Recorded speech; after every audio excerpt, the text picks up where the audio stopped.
Good evening and welcome to Anime-Zing Radio here on Facebook, YouTube, and Twitch. I'm your host, Doug Hinkler. Joining me on the co-host seat, as always, is our good friend, Mr. Darren Starling. Hello.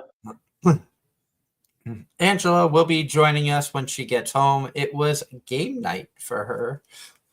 So she was off with her D&D monthly games, and hopefully they had a good time. We could probably hear more about that when she's able to join us.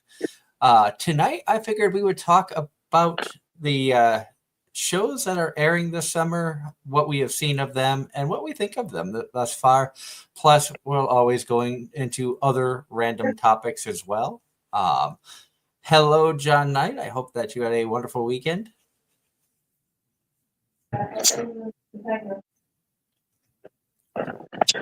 Oh, what? Sorry. All good.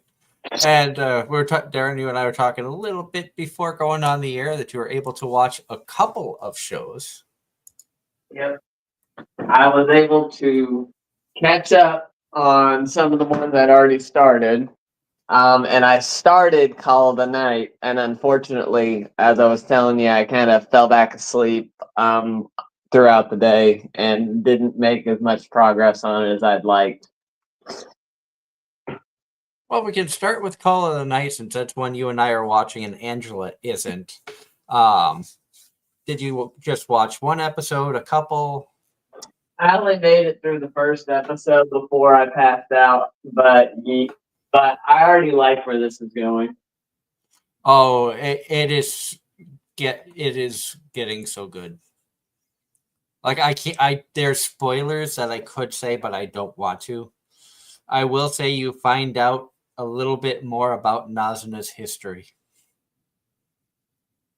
Well, regardless, I just like to see that the people that were basically trying to kill him last season are now in his corner. Or at least it appears that way.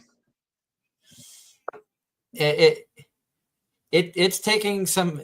definitely taken some interesting twists and turns, and I love that Creepy Nuts is still like the only group that has music in this anime.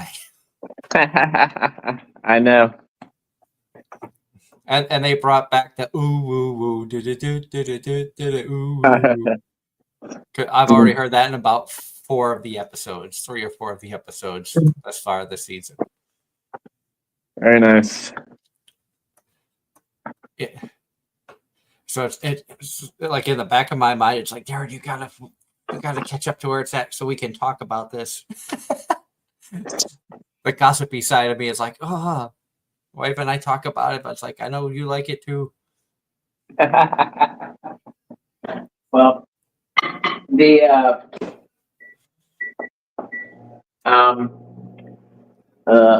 was I going with that? Well, either way, I like I said, I only made it through the first episode, but like I said, I like where this is going, and I can see why it's getting the ratings that it was. Oh yeah, it is, and I know I said this before, but season 2 is so much better than season 1. And as you progress along, I'm curious to see if you'll agree with me that Angela would like it if she would love season 2 if she could have gotten into the story in season 1. Like season 2 feels like it'd be right up her alley based off of stuff she's watched in the past. Agreed. But unfortunately, it's really hard to get someone to watch a whole series just because season 2 finally starts to go their way.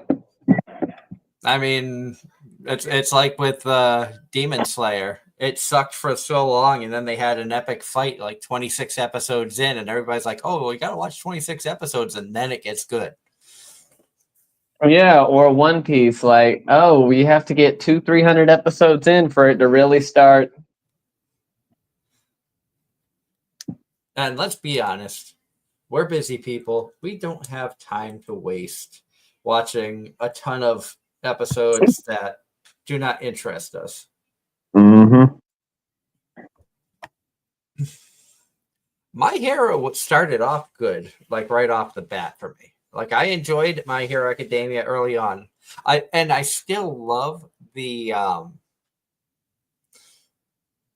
the fact that everybody's got a different quirk. I love the idea behind it. The people who created it did a great job. My only issue is the storyline just felt repetitive and repetitive and repetitive, like you get with a lot of long running shonens. Fairy Tail was the same way. It just felt like it was the same shtick over and over and over. Instead of watching like 15 different isekais, you watched one isekai 15 times in the same series. You know what I mean? So I think that's where I lost the interest in those long running shows. I was about to say I switched. Yeah, I noticed that. I was trying to be quick about it because otherwise, you get that very violent feedback.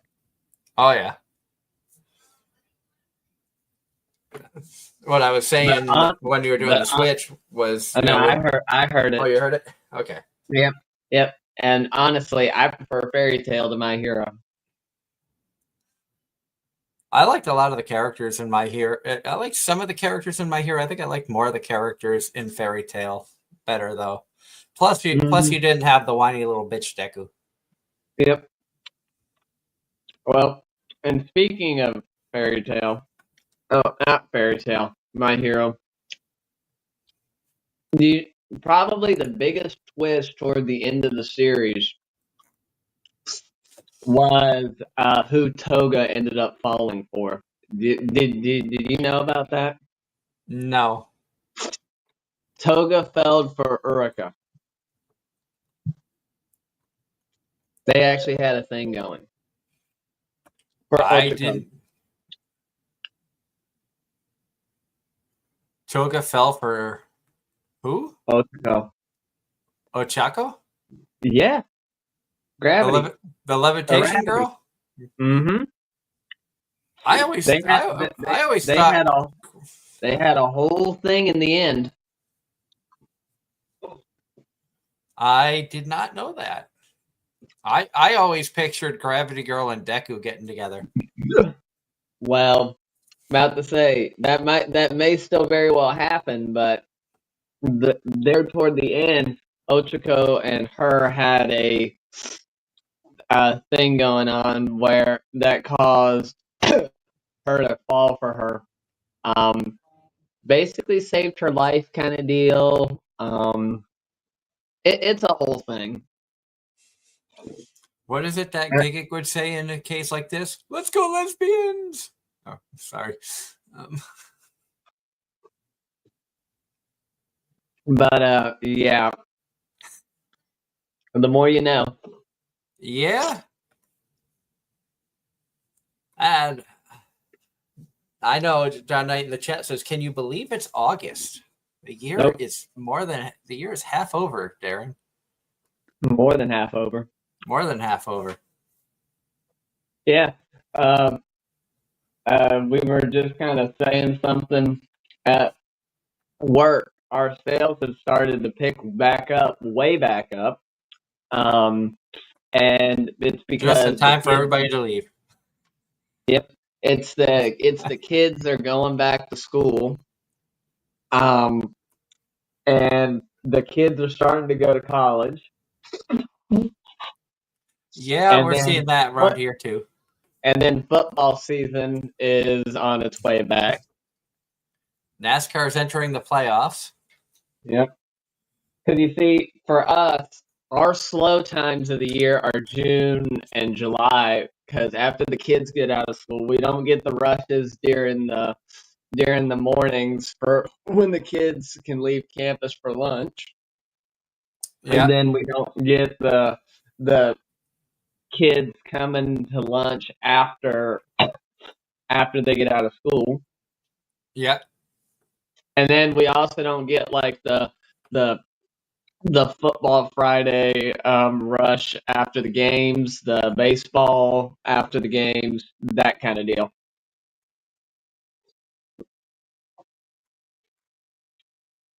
So we're starting to pick back up again.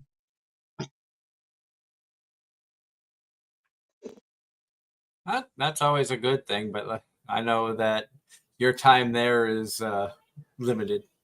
Mm-hmm. Yep. And it's about to get interesting because we're about to lose one of our managers because his wife is having a baby. Oh, that's cool. So we're going to lose him for about a month.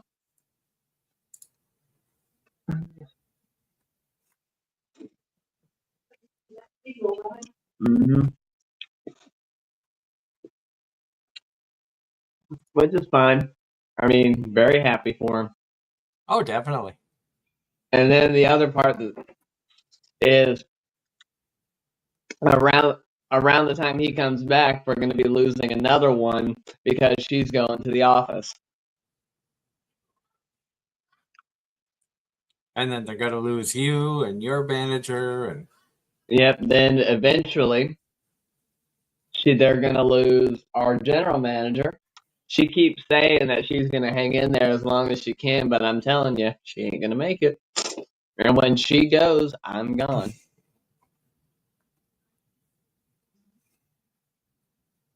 so, what other shows were you able to catch up on? Sakamoto Days, which is an Angela. Let's see. Did Dress Up Darling? I am all caught up on that. That's another. I think Angela's watching that one too. Yep, of course. And then Shield Hero.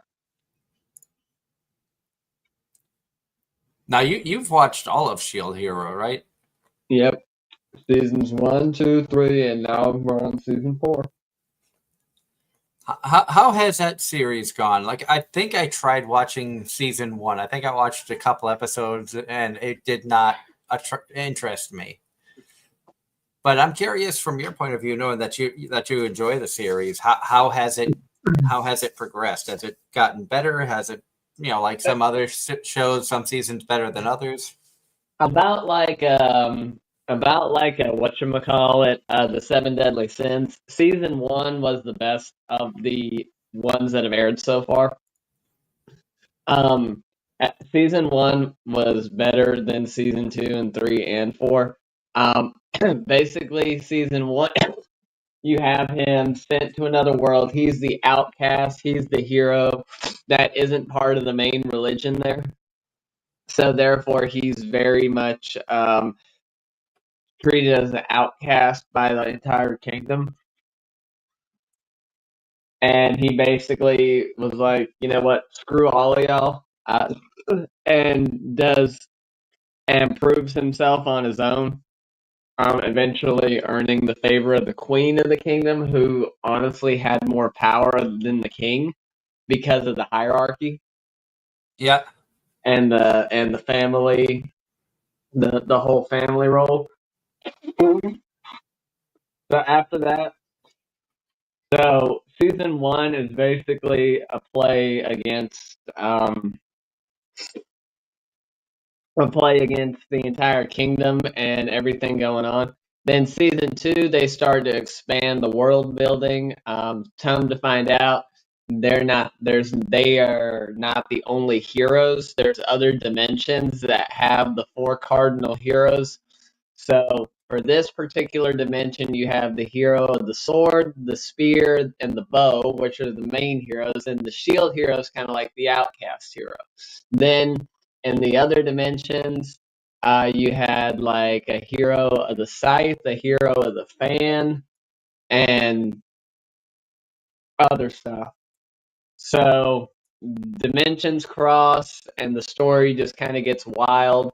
And then also, he starts to build his own kingdom, much like Rimuru and Ainz. I am So so far behind on Overlord. I've only watched 2 seasons. Do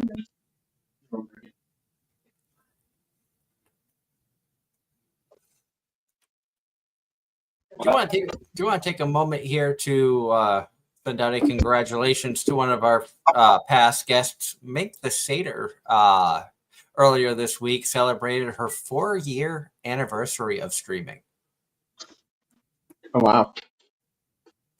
And for those of you who don't remember who she is, this is what her character has looked like through the years. Some of the different outfits that she has had. So, congratulations to her on 4 years of streaming. That's incredible.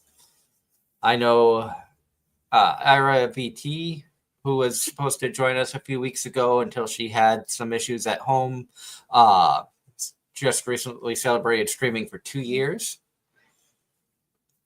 And here we are, over 11. We're old. I still can't believe that I've been doing it this long.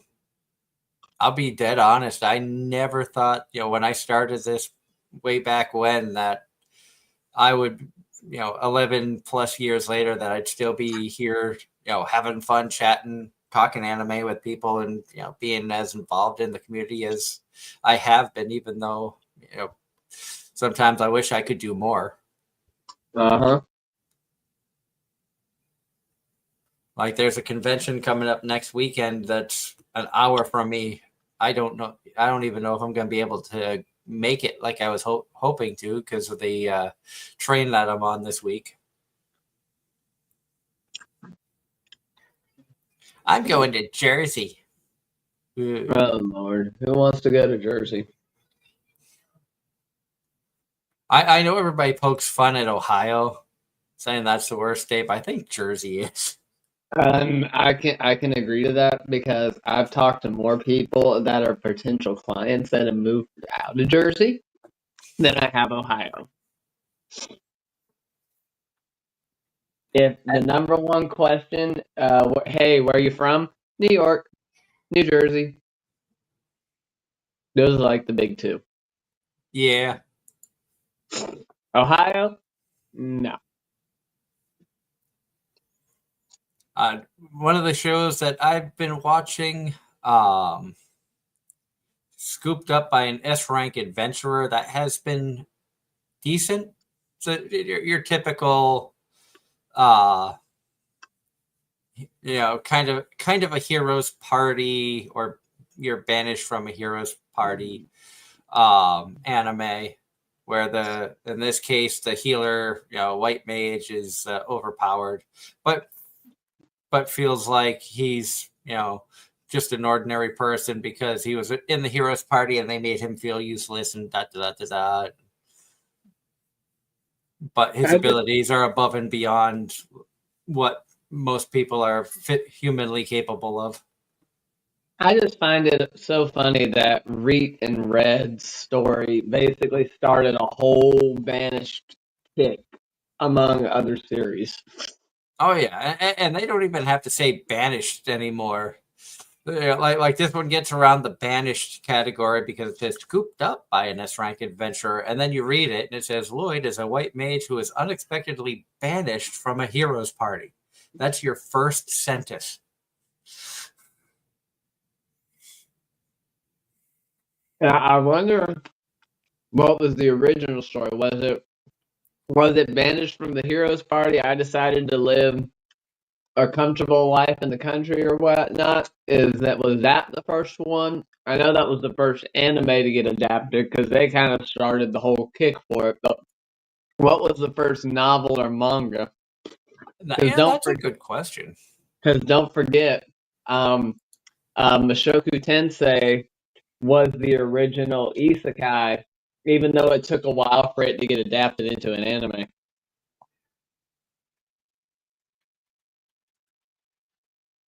I mean, they had to create a whole studio just for that series.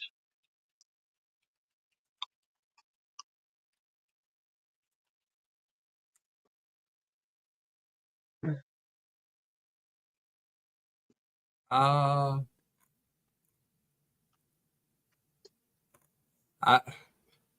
not 100% sure. I did like a quick search and said, what was the first manga / light novel focused on banished from a hero's party, and of course, first thing that comes up, banished from the hero's party. but I don't think that's the first one. But apparently, Banished from the Hero's Party, the light novels end with 15 volumes. Yep. It only ended like recently. Yeah, 2024. Yep. And Reeton Red had a kid. Just like Darius and what's her name from Vanished from the Demon Lord's army.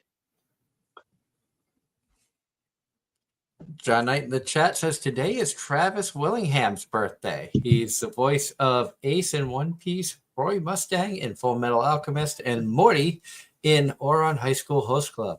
Morty. Old characters.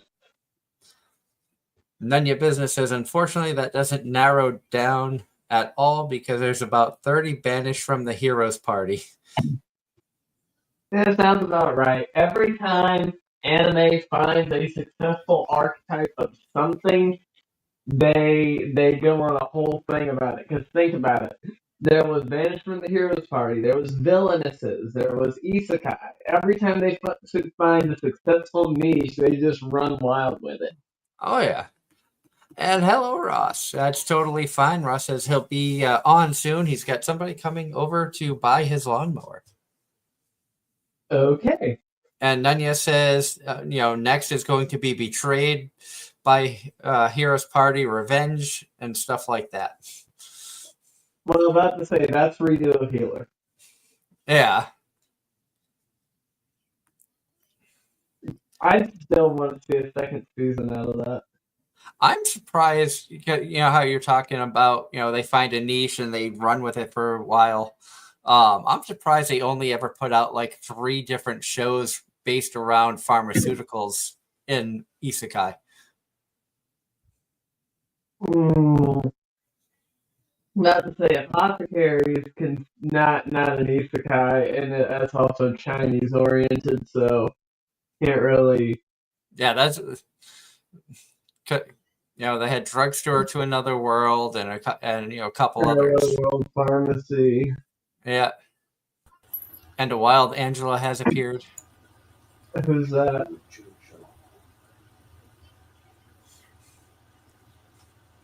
Hello, everybody. I don't recognize her. She has a T-shirt on. She's not covered up in a blanket yet. No, keyword yet. Oh, there it is. Just that back and the blanket shows up. No, we have the blanket. It's the air conditioning hasn't gotten to the point of I'm freezing yet.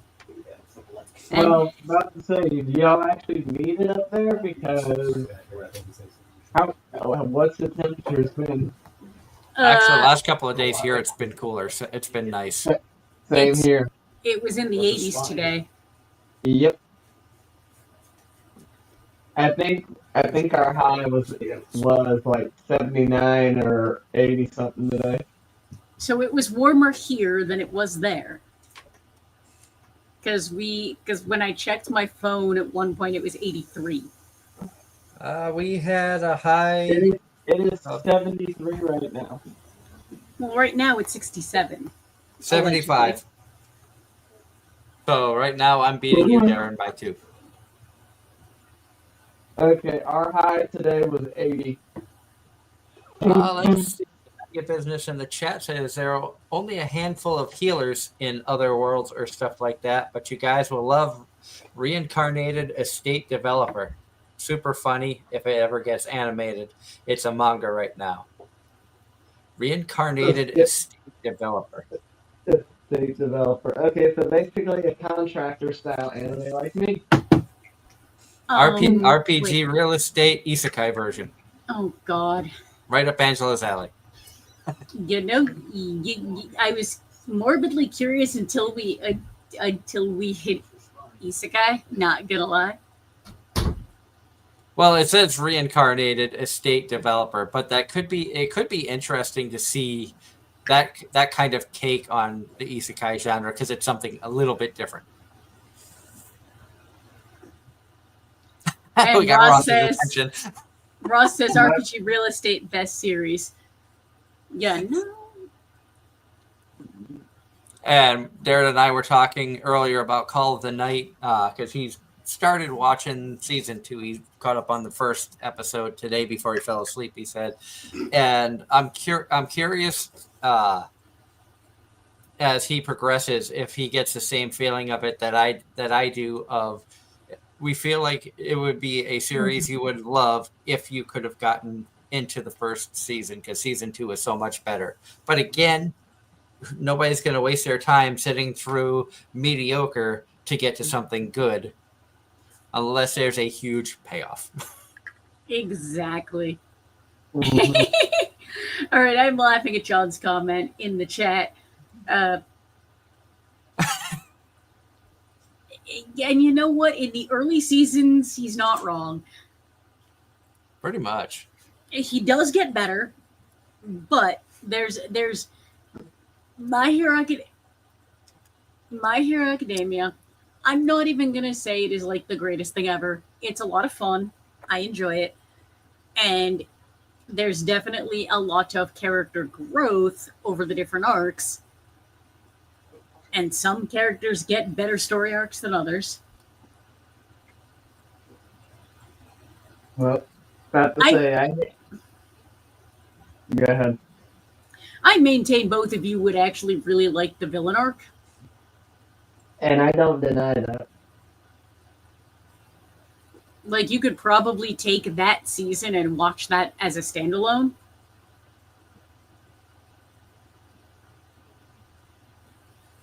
And But I again, was telling Doug something he didn't know because I'd seen it saw it so much over social media when it happened because my friends were either invested in the series or whatnot were constantly sharing it, and that's the little bit about Toga.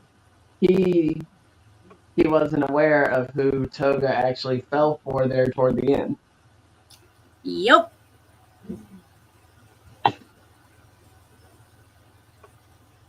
Yeah, I did not know that or didn't even think that would have been a possibility. I was telling Darren that I always thought that Ochako and Deku would end up together. Uh, I mean, they probably will, but it hasn't happened yet Mm-hmm. officially. Exactly. Like I was saying, the chance that they could is still there, but like I said, Toga being thrown into the mix was very unexpected, unless you actually watch the series. Yep. Don't spoil anything, Ross. Darren's only seen episode 1 of season 2 of Call of the Night. I'm not reading it. And I'm not going to read that out loud. Because the comments that Ross has in there right now refers Very to one of the most recent episodes. Like the most I spoiled was saying that you find out a little bit about Nazuna's history, but I didn't go into too much details. So don't worry about it. You didn't know. You have a lot of stuff going on in your neck of the woods, and you're kind of listening in while waiting for people to come for your mowers, and that's totally fine. I know we got your attention when I messaged real estate, RPG real estate. The season finale for English dub of Go Go Loser Ranger season 2 is launched on Hulu. I forgot that had a second season. And we got so busy that's one we didn't actually go back to yet. Granted, we all watched that together, and scheduling hasn't aligned to sit down and watch it. Yeah. But now that Angela's here, my dress up darling, is everybody caught up? No. Yeah, I am. Wow, Darren's caught up and Angela isn't. Usually it's the other way around. I actually watched the newest episode about 3 hours ago. On a personal note, the biggest reason why we are not caught up on the few shows we're watching is because this morning was the was the mass celebrating the 20th anniversary of my dad passing away. Ah, So we went up north for that. Gotcha. So no anime was consumed this morning. for an understandable reason. And Oh, I will yeah. not be around for a show next weekend due to the fact that in-laws will be in town and they will be sleeping down here. So Blah. so you will have a Darren and Angela show. Oh boy. Yay. I also gave a shout out to a past guest of ours, Mink the Satyr. She earlier this week celebrated her 4-year streaming anniversary. Ooh. And that's not really a spoiler, Ross's comment. But Ross is he's caught up. Marin has now become flat chested. Yep. Given the costume that they were getting supplies for the last episode I watched, I'm not surprised. Mm-hmm. That's why I was like, that's not really a spoiler. That's Nope. really all that does is confirms that Gojo did a good job designing the costume. Mm-hmm. Even though he still has to redo part of it because he hemmed it up with her original measurements and not with the reduced measurements. Yeah, that sounds about right. But that series has been good. And Ange, Yes. are you caught up on Sakamoto at least? No. I didn't watch any. No, I was have- asking because that came out a couple days ago.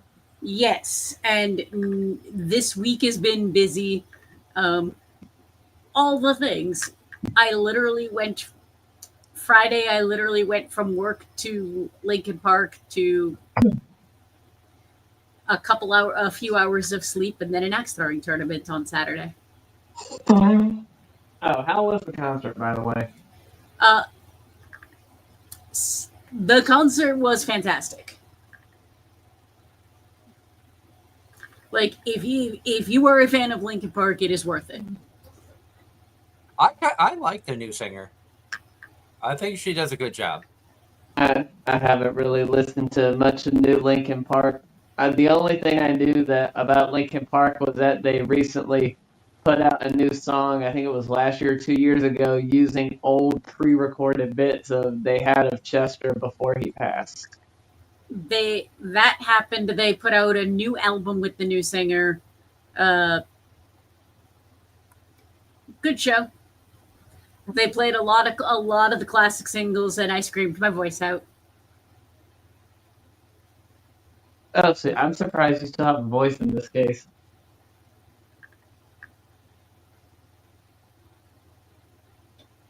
Yeah, And I know that you had a game day today as well.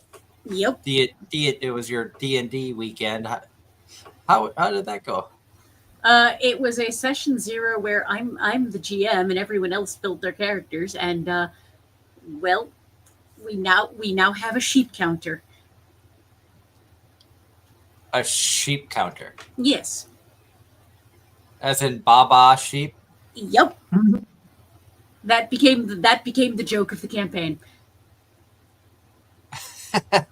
Now, is this a whole new campaign? Because I know in the past that you were part of others. Yep, this is a whole new campaign, completely different people. Everyone's starting off at level 1, 0, or y'all One. still at y'all's higher levels?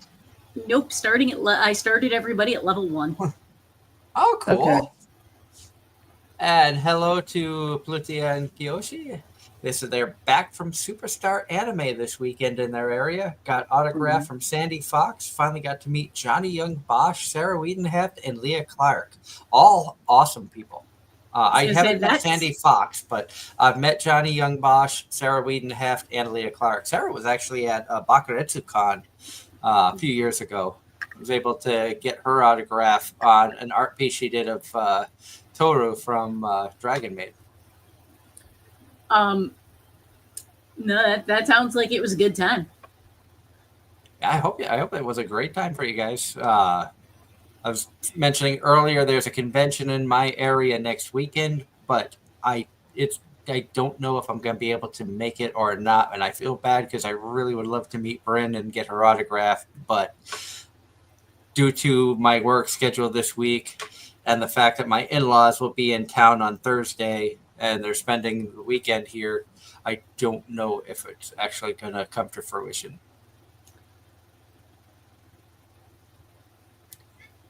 See, you've been threatening. You've been threatening to get. Nope, that's the wrong voice actor. Never mind. One of these days, we will have Maple's voice actor on the show, and I will get to tell the story. Of that.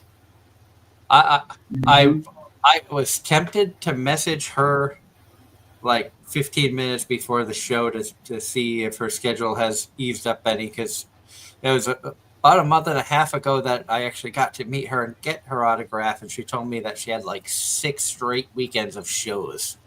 So it's like I don't want to hound her knowing that her no. Plus she has a little one at home and stuff like that, so it's trying to figure things around. Oh no! Don't pester. That's just it. I've never been one to pester people. I send out feelers, and if they get back to me, great. If they don't, life happens to everyone. Yep. And she's even told me that things have been very chaotic, and she'll see messages and then forget to respond. I think we've all done that. And there's been a few of the voice actors that we've talked to that are like, just keep pestering me. It's like, it's okay. I give you permission to just keep messaging me until we make things happen. It's like, I can't do that because I feel like I'm, being a bother rather than productive. So set reminders for every 6 weeks. Because at that point, that's not pestering. That's following up. Yeah. Speaking of which, I have a couple of people I need to follow up with next week.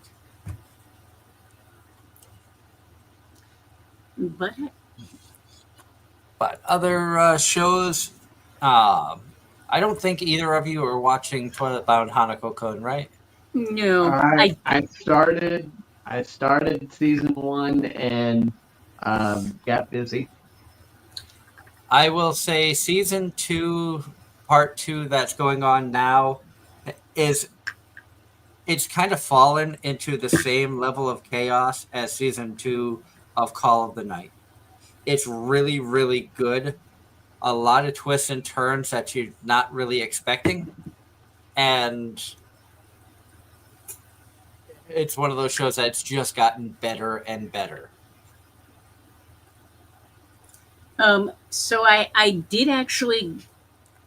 So I'm not necessarily caught up on anything, but I have been watching. We watched episode 1s of With You in the Rain, as well as Togen Anki. What did you think of With You in the Rain? Because my wife and I watched episode 1. She's continued it. I was kind of indifferent. I might go back and rewatch it, but I'm not sure how I feel about it. We both enjoyed it. It's cute. It's actually very cute. Why does nobody question the fact that this thing writes out words on a Post-it board and holds it up?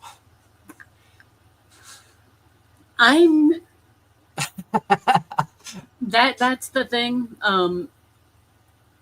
Is that going to be the quirk of the show? Kind of like Freerun's always got her head stuck in a mimic, and other shows have their quirks. I suspect that's the quirk. But it's adorable. Oh yeah, I forgot. There's one other show I'm watching this season that's very adorable. And what show is that? Fragrant Flower. Oh, that's right. You were talking about that. And that will be on my list for fall when it actually gets on to Netflix US. It is incredibly wholesome. I love it. All I can say is I love it. Yep. It's one of the every time I think that I've seen one of the better romance anime, something comes along and kind of edges it out just slightly. For a while And there, it was Horimiya, and now we have this, and we also have the Angel Next Door, and oh my gosh. and then Kaiju 8, we ended up well, not we watched a couple episodes of that season 2. That's also quite fun. For me, Vending Machine Season 2, it's been more of the same Vending Machine. It's still really good. I like the fact that they kind of got a little bit more in depth in a storyline.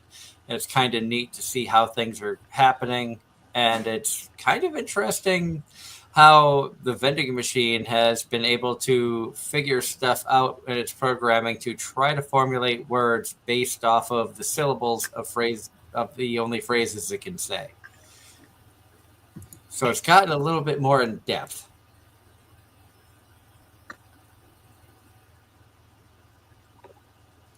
From the chat, now for paranormal news for Doug from Ross. A comedian known as Matt Rife has bought the house of the original Annabelle doll and is now the caretakers for the next 5 years. Mm-hmm.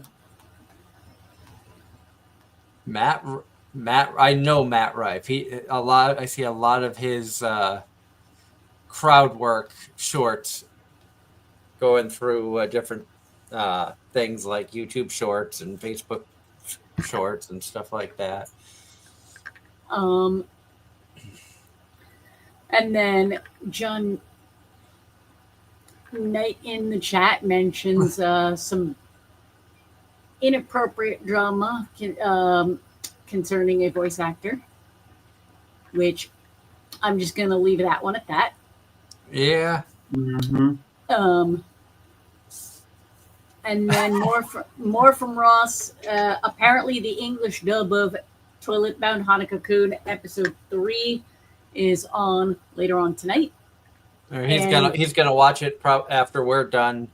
It looks like, and he also this last comment it refers to vending machine. Lamis wants to marry Boxo, which she kind of stuff happens where Lamis loses her mind and gets like so focused on stuff. And Boxo tries his best to cheer her up by saying that he'll always be with her, which she immediately takes as, "Did you propose to me?" So it kind of like spiraled out of control really fast, but it did snap her out of her funk. It was kind of cute. The kind of love story that Angela would despise. A lady in a vending machine. Mm.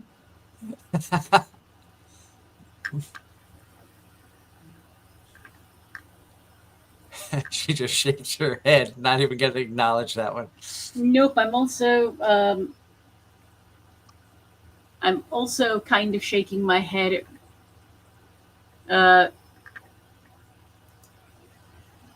Ross did not hear about voice actor drama, but it's not something I want to talk about on air, as I feel like that's too sensitive of an issue. Yeah. Mm-hmm. And it's just an accusation at the moment from the wording of the comment. So we won't touch on that. We've said too much about it as is. Yep. Mm-hmm. In growing up news, well, for y'all, would have been a show y'all would have watched. Actress Lonnie Anderson, who played on WOKRP in Cincinnati, just passed away right before her 80th birthday. No.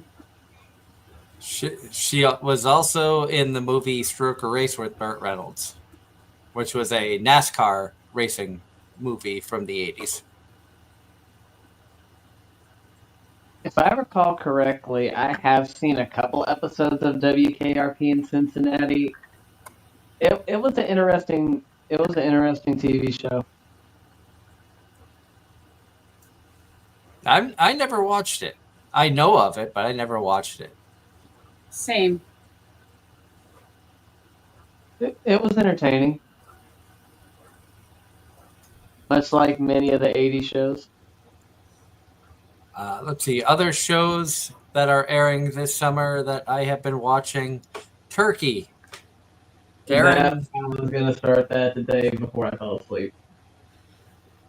Darren, all I will say is how many episodes have dropped? 4 episodes have dropped.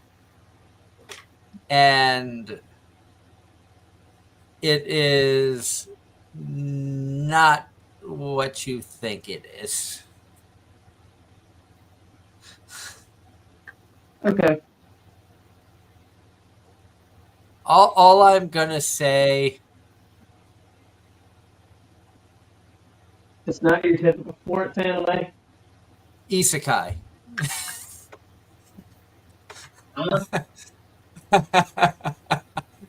Was that a I got from you?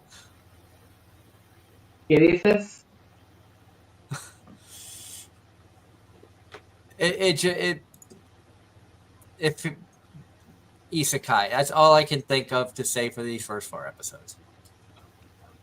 Is it really though? Because it's not under the tag. It's not under the tag, but once you start watching it, you will understand why I say it's got that feel. Mm-hmm. Why is my computer trying to get me to upgrade to Windows 11? I don't want it. Because Windows thinks you need Windows 11. No, I don't. Just like I stuck one of the best things I ever did for my old laptop was I left it stuck on Windows 7. That's probably why it still works. So from the chat, Ross says, never watched the series. I wasn't born when it was out, but the last surviving cast member of Hogan's Heroes passed away. And John Knight in the chat says, speaking of isekais, what's your honest opinion on the isekai genre? Overhyped, overrated, yes, but does have a couple of good ones in there that are worth watching.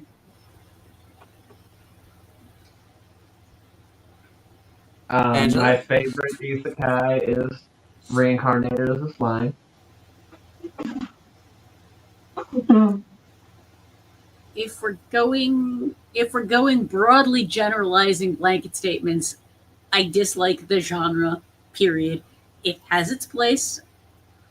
I'm not Posted all over your timeline as memes.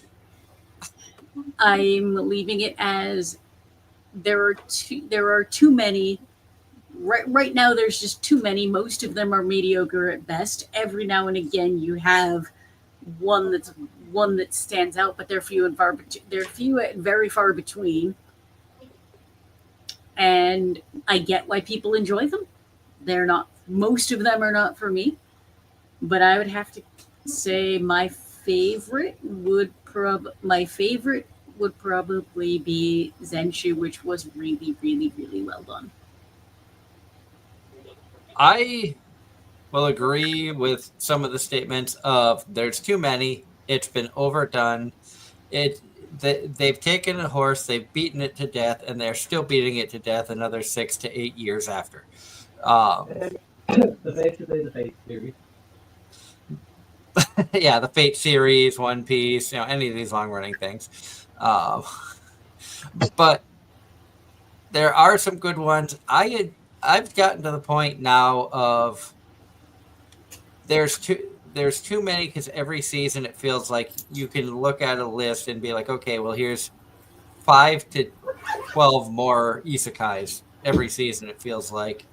90% of them are just mind-filling crap. They're not good, they're not bad, they just take up space. But they do have some good ones out there. The problem is when the good ones come out, they don't hit as hard because there's too much isekai. Plus, they have to go up against, over popular, the overrated shows or over popular shows of the shonen category. The My Heroes, Attack on Titans when that was out, Fairy Tail when that was going. Still have One Piece going. So a lot of these long running things that you see everywhere, you get a good isekai, and everybody's like, "Oh, I'm not even going to give it a chance because it's an isekai, and I'm sick of hearing about it." My favorite, I think everybody here knows what my favorite isekai is with Realist Hero, because that series was just absolutely fantastic. But I know it'll never get the love that it should get because, like in Angela's case, it has isekai in the title, so she probably won't give it a chance unless we're hanging out and I show her the first episode or two. Mm-hmm. And don't worry, Edge. If I was going to show you an isekai, it would be Realist Hero. It would not be Vending Machine. I know I joke around about it, but I wouldn't really torture you with it. Honestly, well, I don't think she'd let you. If I put on Vending Machine, she'd just haul off and slap me. That's my point. Yep. Yeah, I won't even deny that. Honestly, I'd probably make you finish Goblin Slayer. Hey, that's a valid punishment, though, considering we fulfilled our end. Exactly. I know. I've got to get back to it. Get myself through it all. That was 2 seasons of Goblin Slayer? Yep. Yep. How did I end up with the only show with 2 seasons? Season 2 wasn't out. The second season hadn't come out yet. When we did that, it was only season 1. Okay. Mm-hmm. So I'll force my way through season 1. Exactly. That's fair. That is fair. That's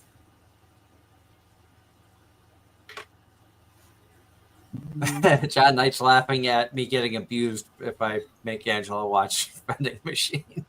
And Ross pointed out before he wandered off again that there is an alternate Spy Family in a way anime series coming out next year called Alma-chan Wants to Have a Family. I'll have to look into that one. And see, I haven't heard of that one either. Same, but again, that gets into the whole. You take something that was really awesome, and you're trying to clone it, so it's not going to be as good.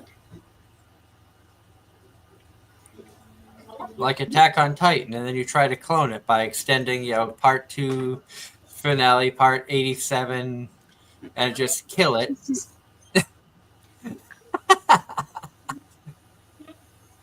They could have just ended it in season 3 and been done. Attack on Titan could have technically ended at the end of season 3 with like one OVA to tie up loose ends, but no, they had to go and make a final season that jumped the shark, went off the rails, whatever idiomatic expression you want to use. Yeah, that's great. There you go. That's just, you should talk to Mario, see if he can join you next week, since I'm going to be gone, and you guys can just rant for 2 hours about Attack on Titan and the train wreck that they turned it into. Possible. I've had this Thank you for that, John. The short answer is seasons 1 through 3 is on like my top 10 favorite list. The final season, just no. Like asking me what's my opinion of Deku. Whiny bitch. Yep. And none of your business says, "Oh, I love when they ad lib additional seasons. They become the horrible guilty pleasure of cringe." Mm, well, and then when you try to correct the season, you have to switch studios, and then the series unfortunately doesn't get the love and admiration it did, and we don't get another season anytime soon. I mean, we could argue the same. We could argue they did the same thing to Star Wars with with swapping directors and then swapping directors during the sequel trilogy. But hey, I digress. No, I'm not going to spend another hour ranting about Attack on Titan, although I probably could. Just because you could don't mean you should. Exactly. Roberto does not approve. And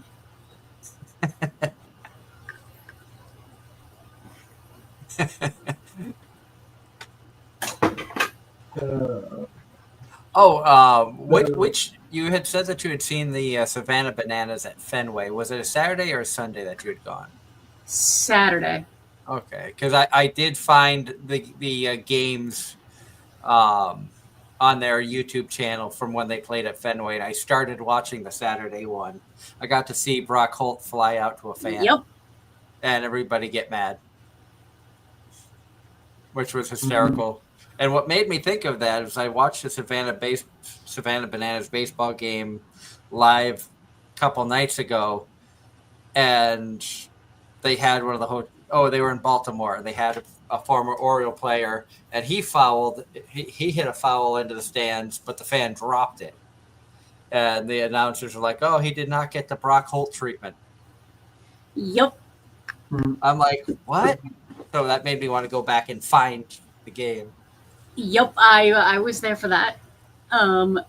There was a number of former Red Sox players that made appearances. And you also who was the band that was there that did the live performance? Oh crap, I don't remember. They sing "Move Along, Move Along." American All Rejects. American Rejects. oh wow. Yep. And I hear they've been doing a lot of like pop-up concerts. You know, people just shoot them a message and they go to like house parties and barns and bowling alleys, and they'll do a concert anywhere. Cool. Which that's kind of a neat idea. Ooh. Mm-hmm. So. All right, Ange, that's your next mission. Reach out to them, see if they'll do a live concert on the show.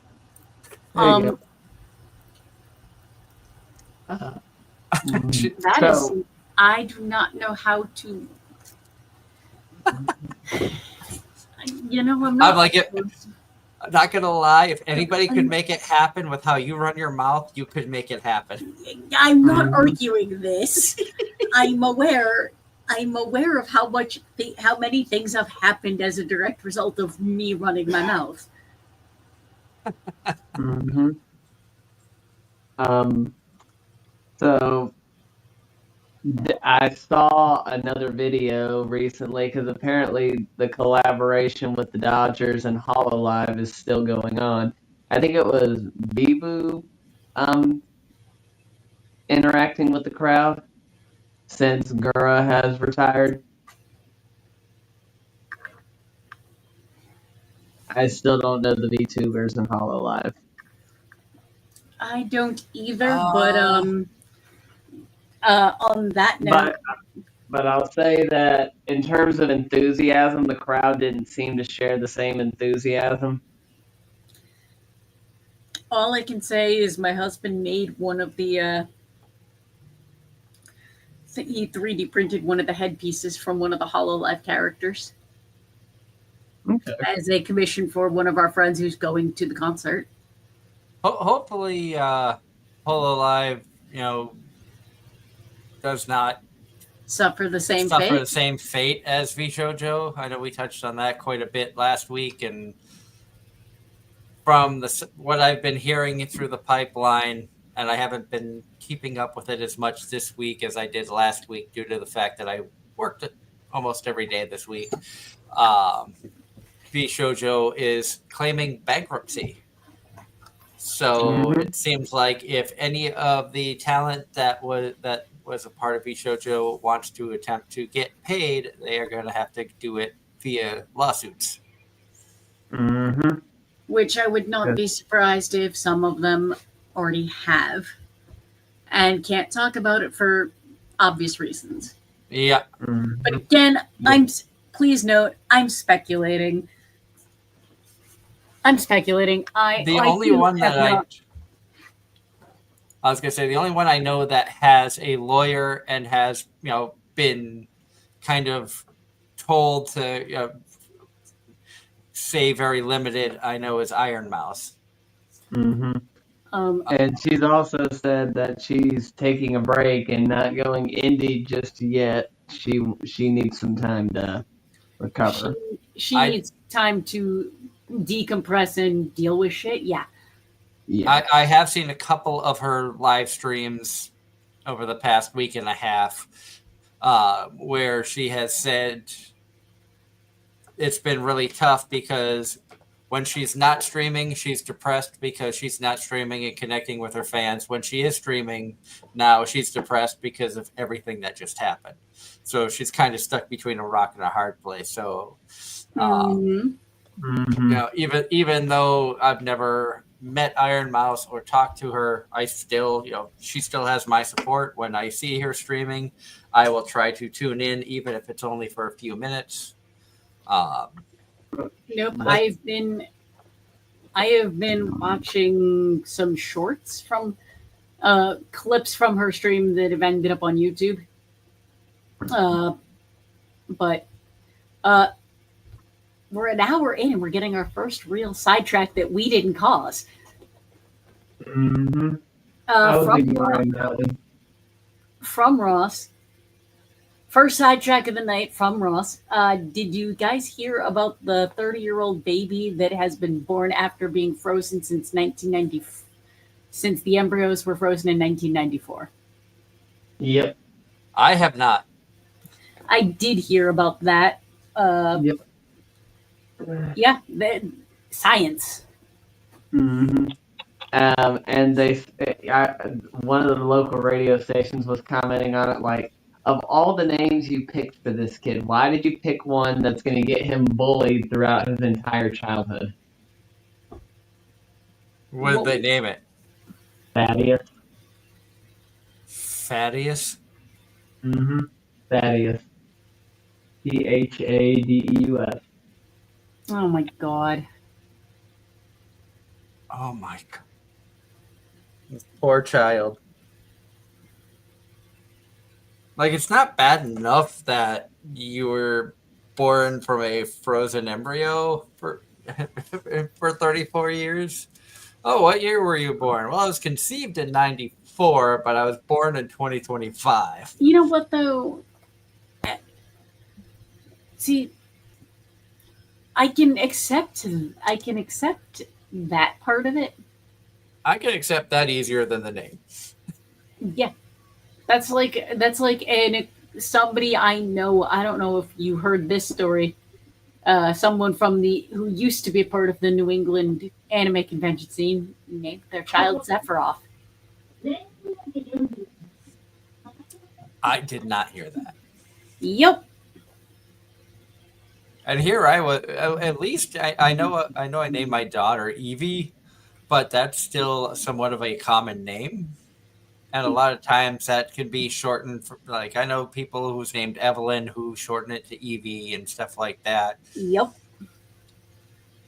Just so long as she doesn't get picked on for being an electric vehicle. No comment? No, I snicker to myself because but I'm saying it to you, Darren. My wife and I were actually talking about, down the road, because I want to get a pickup truck, and I made the joke of, well, I told her, I said, oh, maybe I can get one of those F-150 Lightnings. She goes, oh, is it a nice looking truck? I said, it's electric. She goes, hell no. Why? You can buy one of mine, Doug. No, we agreed no diesels. You're no fun. Why is she vetoing electric? I, I I, agree with that. I think, well, you're not really saving a ton of money on electric as you would with gas. And on top of that, the upfront cost is just unjustifiable. This is me being curious because a number of my friends have hybrids or electric vehicles. Well, a Hy- hybrid's different. Hybrid's a little bit different than the electrics. One thing I don't like about the electrics is working on them. Coming Uh-huh. from a mechanic standpoint, the batteries the batteries in those electric cars are I think they're like 1,000 pounds or something like that. Like the whole bottom of the car is it's like the battery, and when that Mm-hmm. thing goes, you're looking at a repair Almost bill. a thirty Yeah, thousand dollar repair bill. $30,000 to $40,000 repair bill if it's out of warranty, and they only last like 4 or 5 years. Mm-hmm.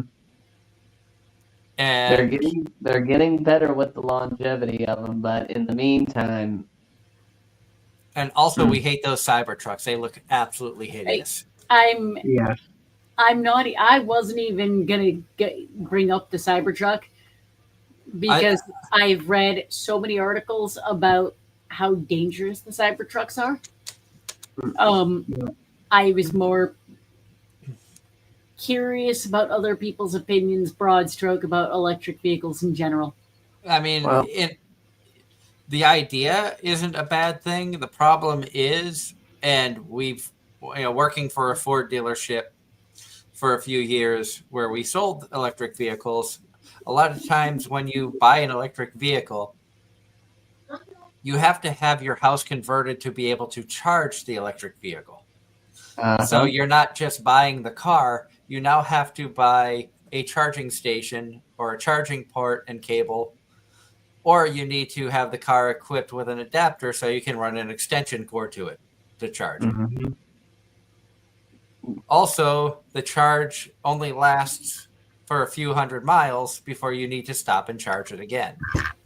Mm-hmm. So if you're somebody like myself, where I used to do a lot of driving,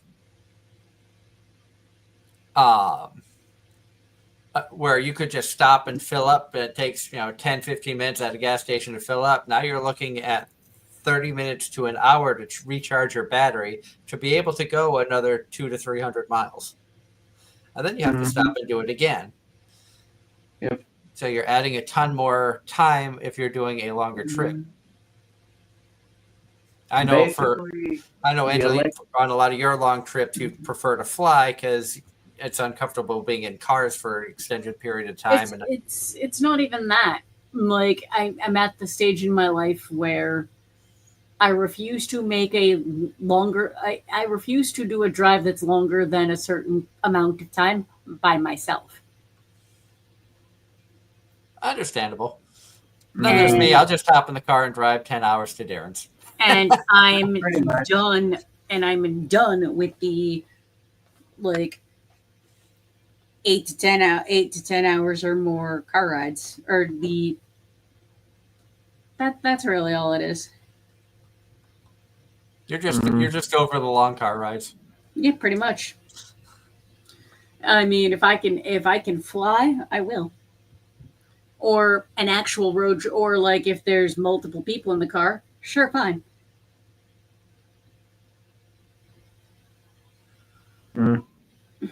I look at it this way. An electric car is fine if you're going to be doing predominantly short trips and city driving. Other than that, forget it. And the only reason I can even comment on the subject is because Matt actually has one, and he drives it a lot of times. He does have a gas vehicle as well, but he does generally drive the Tesla, but most of the time it is back and forth to his office at the courthouse, which is about a 20-minute trip. But even then, he's started to complain about the commute times because of how bad traffic is getting, especially like when the time change happens. like that hour causes his commute to go from like 30 minutes on the way home to like almost an hour because of how congested our roads have gotten.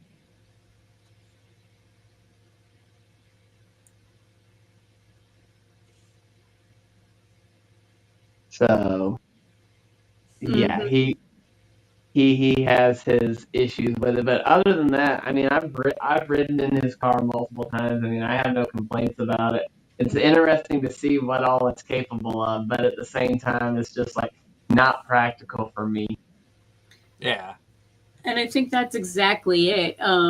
I too have the experience of a friend of mine has an electric, and I've ridden in it. And the issue for me, like, I don't do a lot of long drives anymore. I do mostly short drives, mostly city driving, which is why I looked at which is why I was contemplating looking into it. But then the whole have to have a charge port, and yeah, that's not happening. Hmm. And Ross says I could be like Kevin Costner and get a Ford. I do drive a Ford. I have a little Ford EcoSport. Hmm. The I've ridden in it. and the best part about this car is freaking people out when I go to open up the hatch in the back, because it opens up like a car door, not like your typical hatch that opens upward. This opens out. Hmm. Everybody looks at it and goes, "That's weird."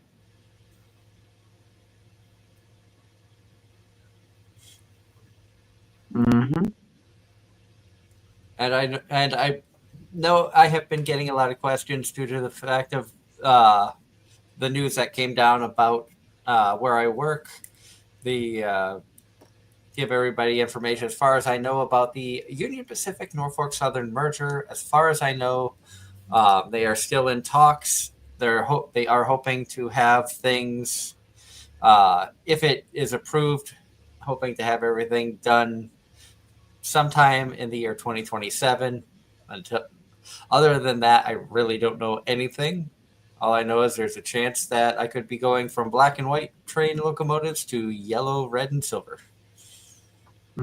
All I gotta say is, me personally, we don't need any more mergers for corporations that big. Personal And opinion. and apparently NS is the smallest of the Class One railroads in North America, and Union Pacific is the largest. So, and BNSF has no interest in merging with anybody, as far as I know.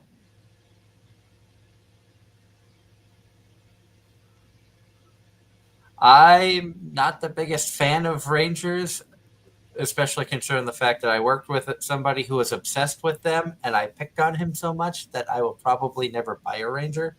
I'm not saying that they're bad trucks. I would be more interested in something like an F-150 or a Silverado 1500. I still say get an F-250. You'll never go back. I don't want anything that big. But it's not really that big. You could get a single cab or an extended cab, right? We want, like, the wife and I have talked about it, and like want like the four doors because we have the kids. But I told her I wanted the 8 foot bed.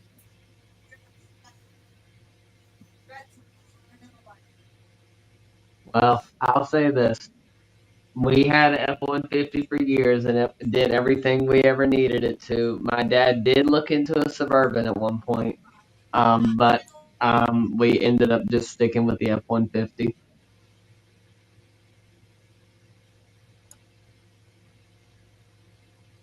I had a '86 F-150 for a while, and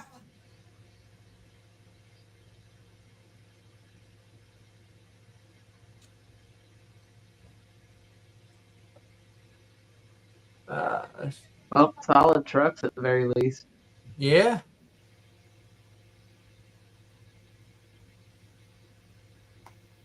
And let's see here.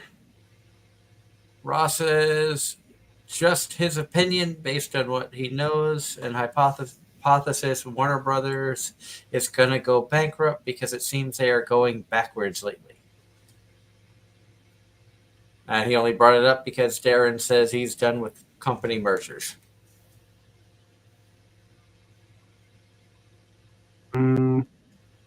Warner Brothers hasn't really come out with anything good in the past. Then again, I don't follow American entertainment industries anymore, but they used to have some good stuff, and I haven't really heard anything coming from them recently. I vaguely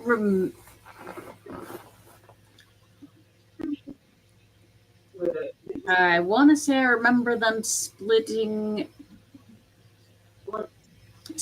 off their streaming services, but I don't remember. Don't quote me on that. I haven't paid much attention to that stuff either.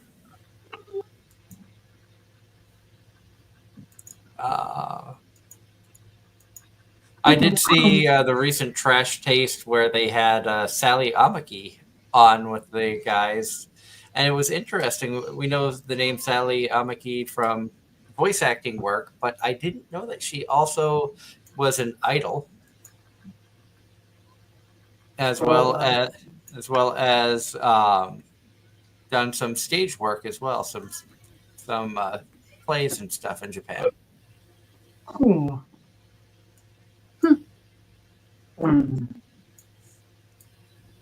And it was kind of interesting to hear her talk about her experiences and stuff.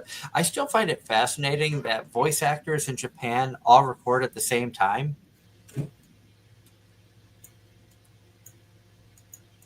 I getting a chance to see like clips and stuff like that of, how the Japanese record anime, and it's neat to see how they can work off each other and get the flow. And one of the things that was brought up in the Sally Amaki interview with the Trash Taste Boys was it doesn't matter if you have one line in the episode or 200 lines in the episode. Everybody's there for the same amount of time. Well, so it's just I kind of like the idea of everybody recording at once, just for the fact that you can actually sense the emotions and the energy. the vibe coming off of the other voice actors in that particular scene, so you can kind of find a matching tone or voice to play along with it. And it's also got to be easier recording that way. I know in the U.S., and I think this could explain why a lot of people feel that listening to the Japanese, listening to or watching an anime subtitled as opposed to dubbed, it just has a more natural flow because everybody's there saying their lines, feeding off each other, as opposed to the English dubbing side of things. And we've talked to voice actors who have been the first person in to record an episode. They've got nothing to go off of. They set the pace for that episode, and everybody's got to play off of them. And it's just kind of neat to see the differences there.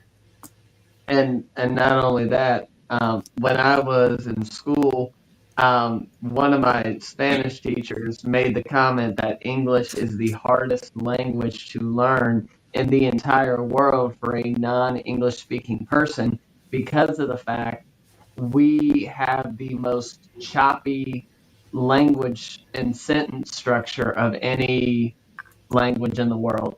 If you take a real listen to any other language, everything flows. English is the one language where that is not the case. But that is 100% because English is basically a bastardization of multiple languages and has influences from around the world. Mm-hmm.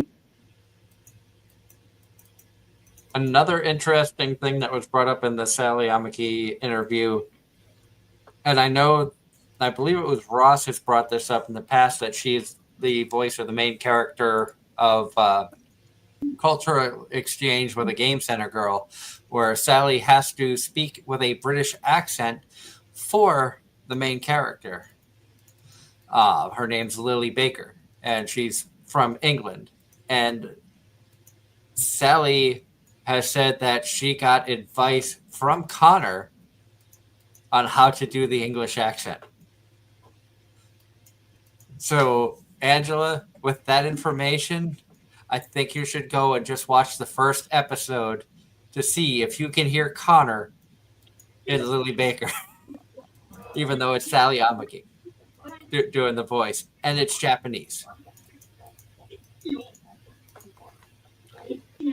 With what time? With all the time that you can pull out of your spatial abyss. Yep. Okay, so it's just like if you sit down and be like, okay, let's just watch one episode of this because I got interesting information and I'm curious. I'm not even denying that's interesting. That's more of a realistically, when am I going to have the time to do that? Next time that you are under the weather and cannot go to work, you have to just stay home and rest. So sometime in the next century. Pretty much. You understand. You're giving me a hard time, but you get it. Oh, I know.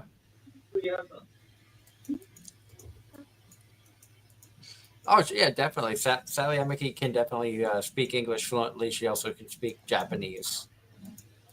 That's why she did both sides of Tomo. Well, for what's her name? For Carol.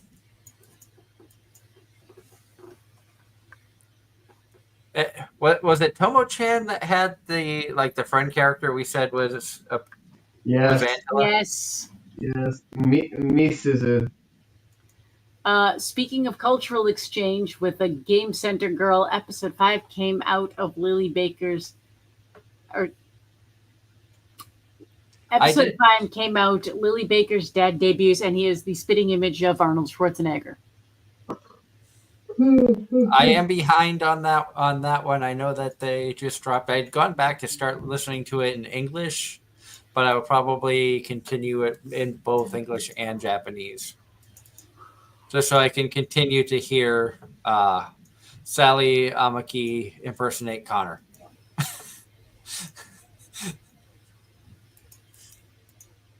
And then get ghosted when because apparently she had asked Connor for advice, and so he worked with her, and then she asked Connor about getting a gaming computer, and he ghosted her. That's not nice. So she gave him a whole bunch of crap on the podcast, and I know we bring up Trash Taste a lot because it's one of the podcasts I enjoy watching or listening to in the car. Because I can just put on the podcast in the car while I'm going to work, and I can get 40-minute chunk of it while driving. I even have to pay attention or anything like that. If it's something that seems like it's going to be really good or there's going to be a lot of visuals, I'll watch it when I'm home. But if it's something that I feel like I can just listen to and go, then I usually will have it in the car while I'm driving.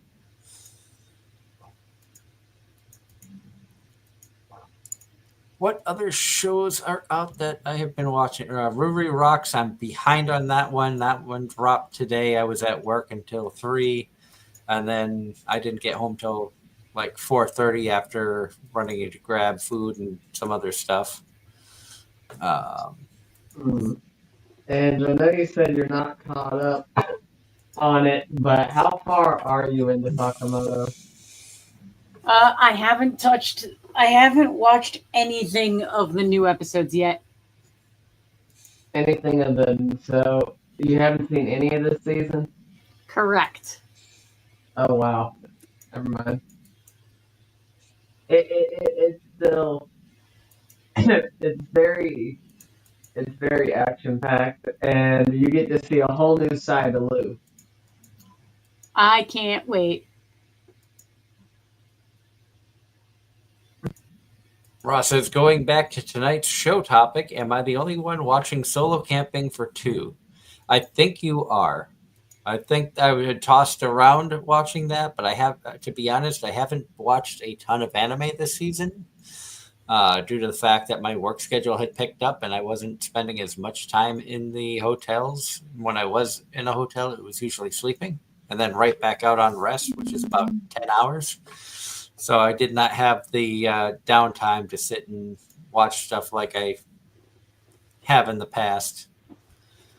And then, like this week, I was in the yard and working in the rail yard. So it's 8 to 12 hour days, 5 days this week. And the engineer that I worked with this week, today was technically his last day. He goes on 2 weeks of vacation and then he retires. So I wish him all the best. It was fun working with him the few times that I was able to work with him. This week was fun because he was in the I don't really give a damn mode. And just seeing him just kind of go around. I guess he retired after 20 years. So congrats to him. I wish him all the best. Are you doing? Are you watching the one about the food court? I am not watching the food court. I am watching Outcast Restaurant. I've seen multiple people put screenshots or clips from the food court one saying it was actually halfway decent. See you tomorrow at the food court. That was one that I tossed around. Again, if I have time, if I'm caught up on everything and I want to start one, that I think it was one that was on the list as a potential to start. But the main ones that I'm like, I have a main handful that I am keeping up with, and and 4 of those I'm watching with my wife. So, and we caught up on 2 of those today with Toilet and Dress Up Darling. And I think Friday we caught up on Call of the Night. I just can't say enough about Call of the Night. Season 2 has just been fantastic. And I feel bad that Ange couldn't get into the story, but I'm happy that she agreed with every reason I gave her why I thought she would like it. And it had nothing to do with the story. Precisely. I'm like, but season 2 story I feel would be right up your alley.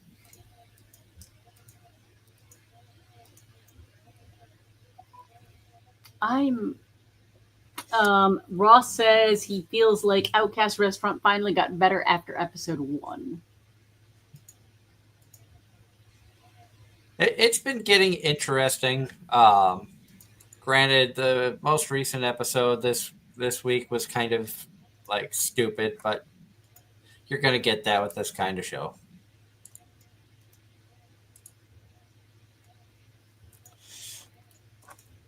Oh, another shout out that I want to put out there. Family friend, past guest on the show, Karen Goslin. Her and her husband had successful surgery this week for I'm trying to remember kidney.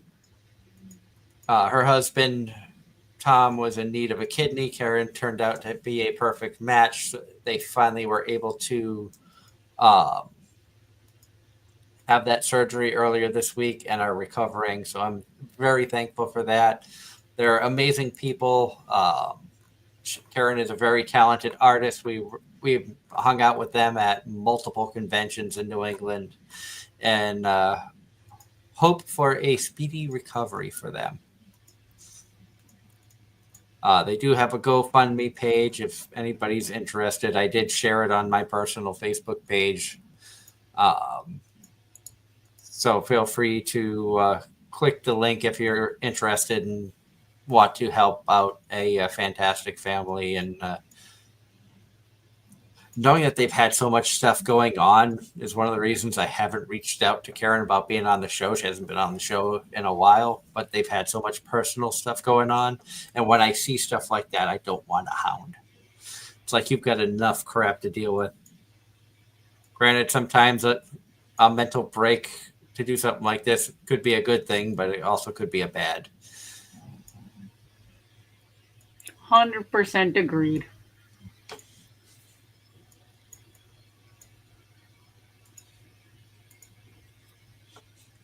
Convention wise, like I said, I don't think I'll be getting to the Liberty Comic Con that's going to be going on next weekend in my area. Ange, I think your next con or last con is going to be PAX Unplugged. Next is going to be PAX West. We are going to be in Seattle for that. I have friends who are going to be at Fan Expo. I am unable to join them. I will just be meeting them for dinner afterwards because I'm local. And so I will. So I may very well be able to do a chat, just kind of a recap of, someone who's never been to a convention, their take on Fan Expo. Oh, that's next weekend. Yeah, because he mentioned some of my friends from high school are going to Fan Expo, and one of them messaged me basically super excited because he's never been to a convention before. And voice acting talent for Fan Expo Boston, Alejandro Saab, Alex Lee, Colleen Klinkenbeard. That's a good one. Monica Rial's going to be there. Maylee Flanagan, Jack Broadbent, Sonny Strait. That's another good one. I've met Sonny before. Ian Sinclair. Todd Habercorn is going to be there. Finally got a chance to meet him at Kineticon back in 2021. Daniel Baugh, Faye Mata. Oh, there you go, Darren. Just go up to Boston next weekend. You can meet Aqua. Very nice. Justine Huxley, Xander Mobus, and Mela Lee are the voice talent that's going to be at Fan Expo Boston.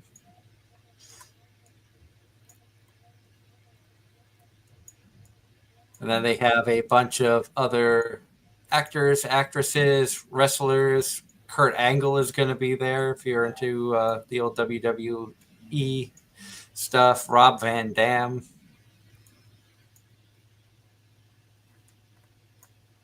So it's some pretty cool names that are going to be going. That's a con I've actually never been to. I've never been to Fan Expo. Never been to Fan Expo, and I've never been to PAX East. Of course, as with a lot of people, PAX East is always so close to Anime Boston that if you're going to Boston for a con, you've got to pick one or the other because it's too expensive to do both. Unless you stay for the entire week in between, which some people do. Or you just work them, like some people do. Yeah.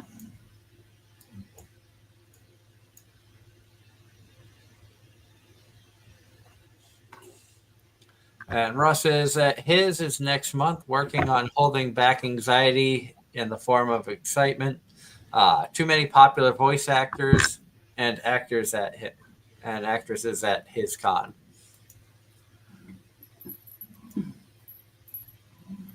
I think we are going to try to make CCE later this year. Because that's another one that's like an hour away. And Other than that, I'm not sure what else I might be able to do. Again, it all comes down to what days I'm able to get off, stuff of that nature, or when my rest days hit if I'm on road jobs.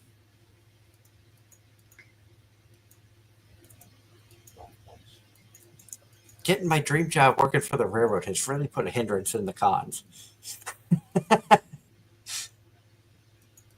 But are you happy working for the railroad? That's the really important question. Yes and no. And it's a weird thing to say. I like the job. I like the fact I work for a railroad. But with any job, there's always that nonsense and the BS that comes along with it that you really could do without. And a lot of times it comes from the people who have been there a lot longer than you have, and you just kind of get it secondhand from them having been there too long and fed up with the BS.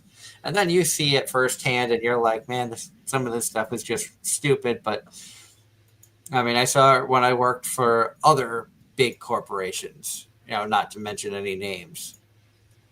I was going to say, that sounds more like, it sounds less about the railroad specifically and more about just corporate bullshit at its finest, period, end of story. Pretty much. And then there's, you always have the new people who come in that in high up management positions that make important rule decisions that make absolutely no sense. I am not an engineer yet. Give it about 12 years. For the rail yard that I work out of, a couple of people I know had been conductors for 12 years before they went down to engineer school.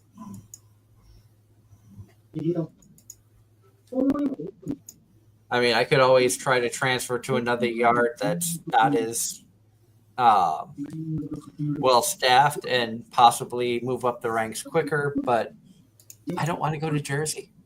And Darren and I touched on it before. Jersey, I know everybody makes fun of Ohio for being crap, but I think Jersey. No, Jersey's worse.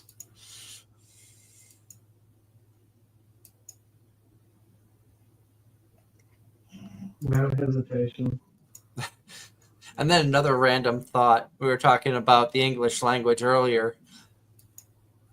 I want to see an anime where they throw in a Boston accent. No. Yeah.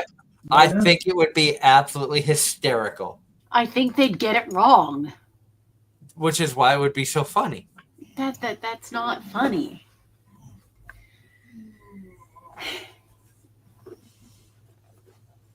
I'm sure that they could find true Bostonians that could get, or people with enough knowledge of the Boston accent. I mean, it's no different from some of the other shows where they try to do a Spanish accent or talk Italian or talk give it this accent, and then they go for the most stereotypical horrible accent. Yes, I think Italia is like that. That is 100% the reason why I refused to watch dubs for a long time. Is because the first dub I watched was that bad. I got into subs simply because at the time there was no dub for the anime I was watching, and then I found out that dubs take forever. In comparison to just watching the original from the get-go. So. And Ross says, "Why Boston? Why not a Godfather accent?" I'm from Massachusetts, so that's specifically why I think of Boston. And it's funny because I've heard people confuse a Boston accent and a Bronx accent. How? And this is something us Southerners will never understand. Ugh. I love that you had a reaction to that, Ange. It's true Bostoner right there. If I didn't know better, I'd say you said it that way just to get a reaction. No, I've actually met people who couldn't tell the difference. What is wrong with these idiots? We're LA. from the South and think all you Northerners sound the same.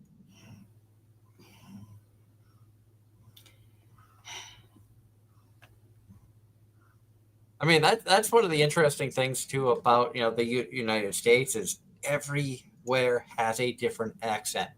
Yes. Boston is different from other parts of Massachusetts, let alone New England, let alone the Northeast. Let alone yeah. Pennsylvania has its own accents. And and Pennsylvania, you've got the Pittsburgh side, which is closer to a Midwest, and then you've got what might as well be Jersey. Yeah, it might as well be Jersey, and then you have like the Harrisburg area, which they have their own way of saying things. It's a slight variance, but closer to Philly. And then you have the different terminology. It means the same thing, but it's said two different ways. Yep. Like in Boston, we call it a bubbler. But if you say bubbler in any other part of the country, they have no outside idea of New England. They have no idea what it is. Darren, do you know what a bubbler is? Never heard of it. Exactly. Water fountain. Yep. And that is how I made friends in college, is because I asked somebody where the bubbler was. They looked at me like I had three heads. And I said, the water fountain. And we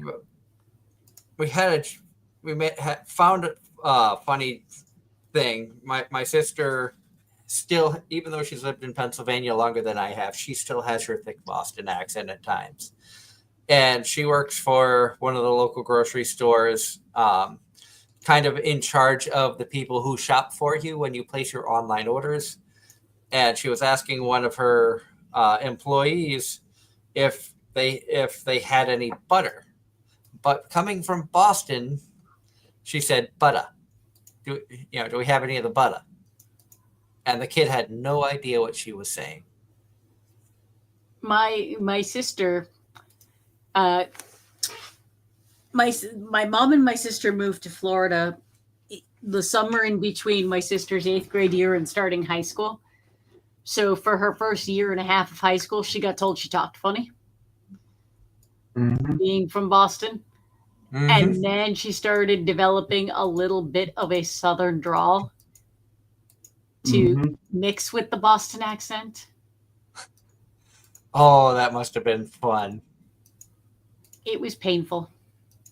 Look, whenever I go down to visit my cousins in Florida, my accent deepens. Yep.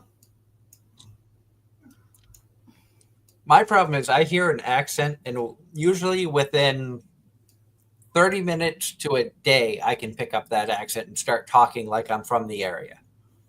And that started at a younger age. There was a time when all I listened to was country music, and I watched a lot of NASCAR. So we're talking early mid-90s. Apparently, I had such a bad Southern draw. I got asked what part of the South I was from.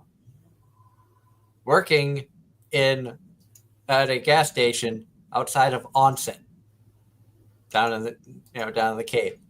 And I looked at the lady and said, "I'm not from the South. I'm from Massachusetts, lived here my whole life." She's like, "Really?" She goes, "You have just such a thick Southern accent. I thought you were from like Georgia or somewhere down south." I was like, "No, just listen to a lot of country and watch a lot of NASCAR." Apparently, just hearing it so often, I picked up the terminology and the different stuff like that. Kind of like funnel cakes and fried dough. Same but different, depending on where you're at.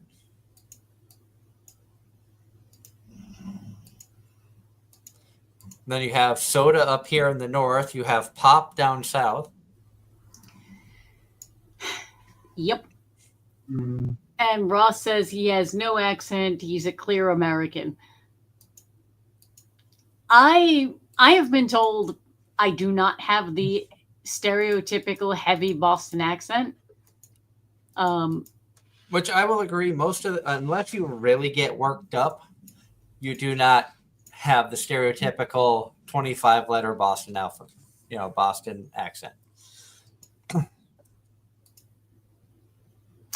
And if you don't know what I mean by that, just think of the joke about Boston and not pronouncing R's.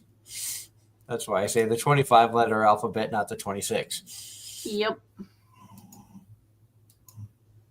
We were talking about a car earlier. Oh God. There are times when I'm calling signals that I'll specifically pronounce it like a hard Bostonian accent. Like one of the signals that we have to call is called Millards. We'll go by and be like, clear Millards. And then every time I do that, my brain goes to Boston Red Sox and Kevin Millar. Yep. Millards. Because that's just how the cookie crumbles. That's just how my brain works. Always ends up going to sports or music. Same.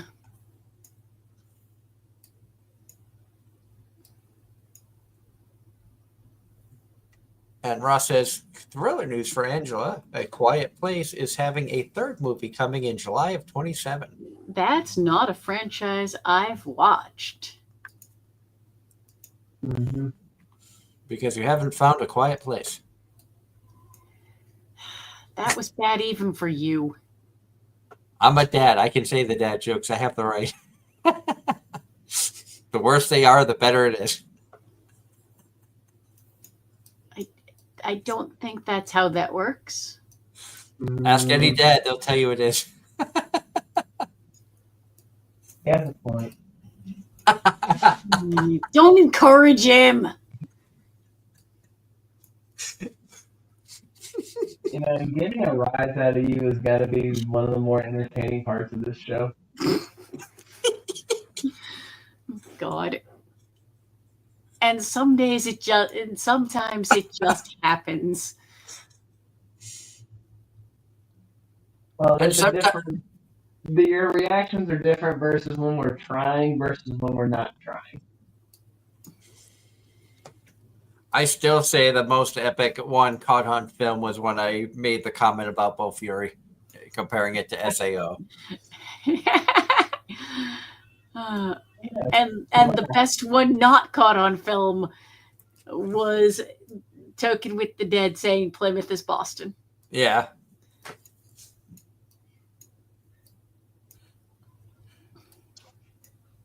And Ross in the chat says, a question, while we have a little time left for the near future, are there exciting anime you might be looking forward to for the fall? I honestly have not looked to see what the fall lineup looks like yet. Same. Spy Family Season 3. Well, right off the bat is one that jumps out to me. More Spy Family, yes, please. I see Campfire Cooking in Another World Season 2. I will probably watch that because I did enjoy Season 1.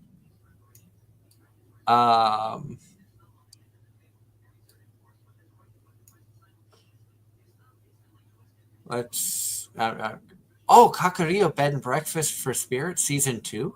They actually made a Season 2 of that? Yeah, after how many years? Season 1 was really good. So I'll definitely check that out.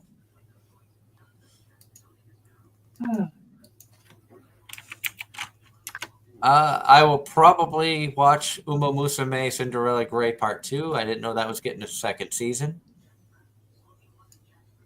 Oh, I get Season 3 of One Punch. Fine.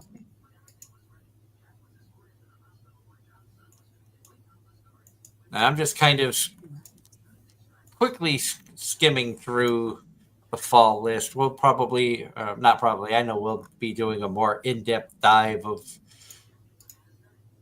I found mine. My friend's little sister has it in for me. That title alone screams Darren. This one kind of screams Darren too. Vampires Chan can't suck properly. School Maybe. vampire shonen. Okay, for me, Spy Family Season 3, My Hero Academia, the final season. Here's to hoping it doesn't turn into, the final season, part 3, part 6.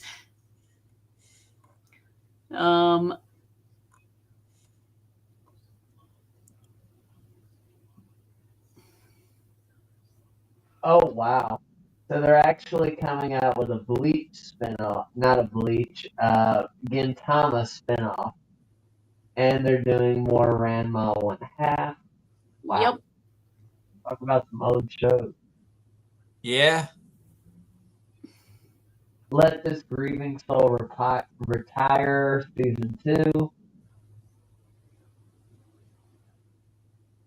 This monster wants to eat me. Okay. Honestly, looking at this, just at a glance, there's not a whole lot that's grabbing me. The first one I found that's not a season X is Dusk Beyond the End of the World.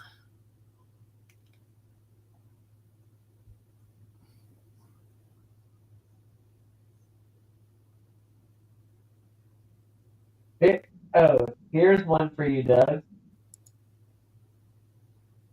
You Okay. ready? Yep.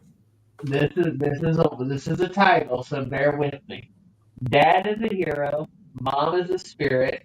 I'm a reincarnator. Reincarnated as the daughter of the legendary hero and the queen of spirits.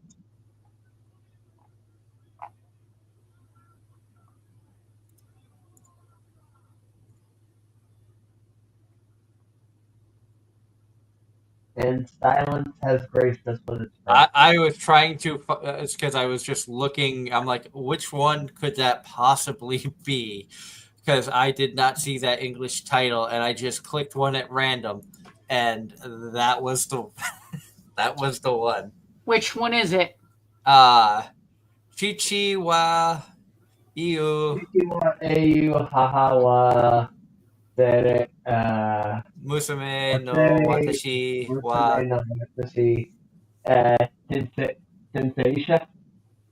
So it's a picture of blue-haired girl up front, blonde-haired girl behind her, and gray-haired dude in a blue vest. Being a girl of both spirit and human blood, 8-year-old Ellen has power over all the elements, though not the traditional 4-element kind. She has power to transform her surroundings by manipulating the elements of the periodic table. That sounds like Doug. That sounds like you, and it's a good studio. JC Staff has put out some good stuff.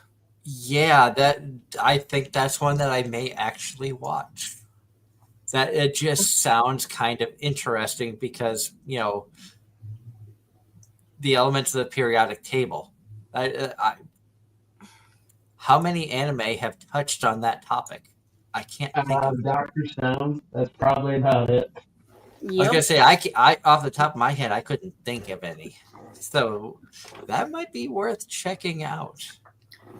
Dr. Stone has basically covered anything and everything scientific, so that would be the one shot I have to point out. But yeah, based on this list right now, I've got one that's not a sequel or a continuation. But of course, I'm going to be watching the final season of My Hero Academia. There's one show I thought about watching and never did, but I've heard is really, really good. It's actually getting a 3rd season this season, next season, and Which that's is? To Your Eternity. I've heard good things about that one. Thanks. Never actually got around to it.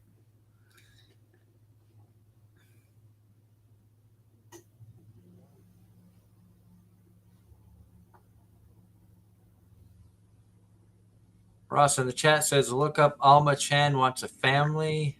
Anime plot line has spy family vibes.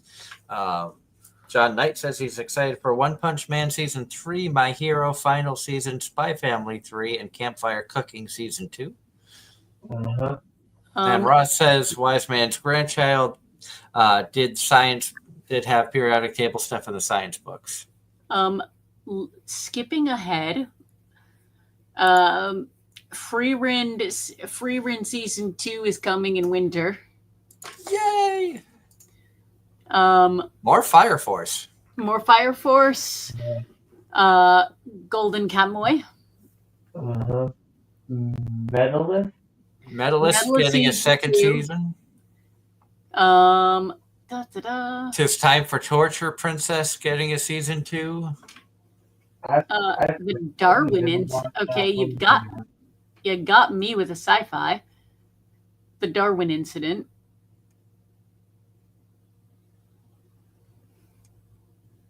Playing death games to put food on the table. Action suspense. That could be up your alley. That's a maybe. Studio Dean, they've done some decent stuff, so it's a good studio. Studio Dean had the reputation for some of the worst animation in history there for a while, but that's what made Konosuba so good.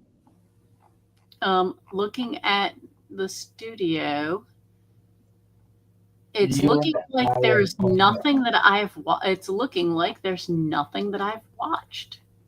From Studio Dean? Correct. Really? Never watched Italia. Never watched Ranma Half. Never watched Rurouni Kenshin. Fate. Never watched Fate. Konosuba. Nope. Log Horizon. Nope. Vampire Knight. Nope. I've heard of all of these. And I know a lot of them were very popular at the time that they were coming out. Initial D. Never watched it. I think Is This a Zombie? Nope. Yep. Yeah, Is This a Zombie? The only one that I've watched at all, and only a couple episodes, is Fruits Basket. Sankareya, that was another good one. Nope. Urisi Yatsura, the original. Nope.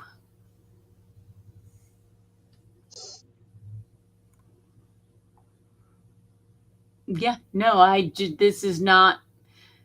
I've heard of a lot of these. Yeah. I've only seen a couple episodes of Fruits Basket, and that's it.